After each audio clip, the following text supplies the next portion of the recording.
How to delete and remove all likes on Instagram. Hello guys, this is Atticus and welcome back to another tutorial video. In today's video, I'm gonna teach you how you can delete and remove all likes on Instagram. So before we begin, if you're new to our channel, head down below and hit the subscribe button so you don't miss out on our future videos. Now let's get started. First step, open up your Instagram. Then go to your profile icon on the bottom right. After you're here, you should find the three lines on the top right. Tap on it and you'll be prompted to your settings and activity. Under there, you will find your activity under how you use Instagram. Tap on your activity and there you'll find an interaction section. Tap on likes right there and you'll find the posts that you have liked.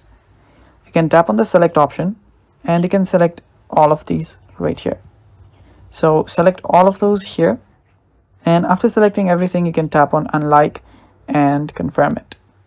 And with that, you'll have unliked all of the posts that you have liked till now. And that's how you can unlike all of your posts at once in Instagram. Thanks for watching. That's all for today's video. Stay tuned for more and bye-bye.